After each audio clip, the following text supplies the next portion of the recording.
Hi, my name is Victor Wright, and we're here for an evening with Terry Crews, brought to you by ASI Beach Pride Events. With us here today is 22S Media, DigMag, Daily 49er, and ASI Communications Video Productions. So let's jump right in. Hi, Terry. Can I call you Terry? Yes, you may. Yes, you may. Thank you. Nice to have you here. We have probably the biggest burning question that everyone is thinking about right now, and it comes from Jody Johnson at Dig Magazine. It's, if they were to make a sequel, would you sign on for White Chicks 2? Let me see. Let me think about that one. Hell yeah! Like in that movie, you were a comedian, right? And in an interview with Deadline magazine, you said that sometimes you feel that the public thinks of you as a fighter, and you see yourself more as an artist. How do you feel about that public perception that you're a fighter? It's one of those things that you know, I always call myself a unicorn. That's the thing, because it's like, you know, there hasn't been anyone like me.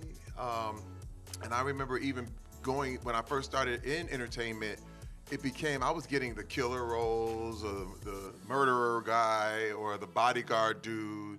And I remember just introducing small bits of comedy, even in those little roles. And they were like, wait a minute, do that again. Do that one more time, you know? And it's just started becoming what I became. It's kind of wild, but it's actually by being myself, being who I really, really am, has created a whole new lane for me. And like I said, I am an artist in every way, from painting, drawing, illustration, the whole thing. And you know, it's just that I'm in this body, and that's the way it works. Yeah, for sure. And by the way, thank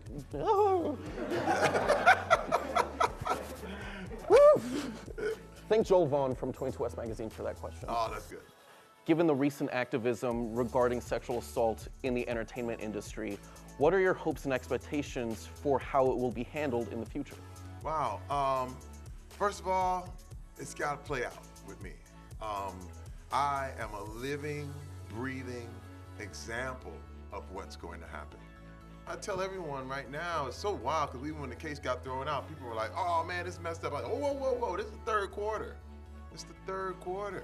There's a whole fourth quarter left. The game is not over. This whole thing is not done. And I love being the example. And I'll be perfectly honest with you. It does not matter what happens at the end. What matters is what you prove. What matters is that things are revealed. What matters is now people are talking. I think in that same regard, you are seen as someone who just kind of oozes masculinity, right? How important was it for you to talk about your own experiences?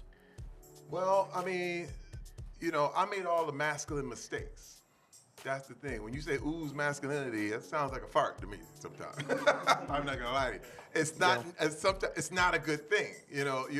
One thing is, and listen, I'm not saying it's bad to be a man. The key word, and it's been used a lot, is just toxic masculinity. Things can become toxic. I'm talking about the stuff that gets mixed up into the whole mix. When the pride and the issues, when it's all about domination and control and basically, you know, using other people for your own good and then enjoying it and then saying that's the way the world's supposed to be, stepping on your anyone that's around you so you can go up, it's wrong.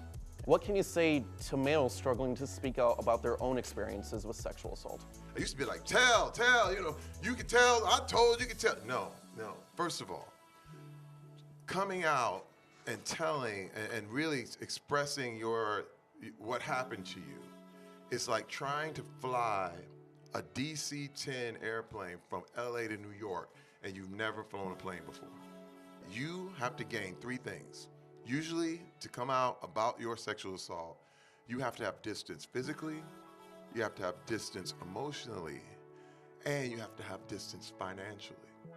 When that trifecta, that pyramid comes into your life, usually now you have the strength to come out. But if one of those things has not happened yet, it's extremely, extremely hard. So I'm repping for the people who can't. And you don't understand, so many men, and I say thousands of men have come up to me and said, that happened to me, but I could never tell. I can't, and I understand it. I understand it. I used to be like, man, we don't know. But now I get it, but one day you will have the strength. Any advice for students going into a career field where they are a minority? Wow. First of all, I have always looked at being a minority as an advantage. That's my thing. I look at me and I say, man, look at this brown skin. Nobody's got a skin like me. Nobody's got a bald head like me. Nobody got the scar on their lip like me. Nobody has had an experience like me. And that's my advantage. That's what makes me different. Yeah. And the thing is that it's not that you're better. It's just that only you can provide what you can bring to whatever you do. But the problem is that if you think you're at a disadvantage, you are. As a man thinketh, so is he. If you think, you go in there, oh man, I'm black, and they all gonna be looking at me like they don't want me here. Well, guess what?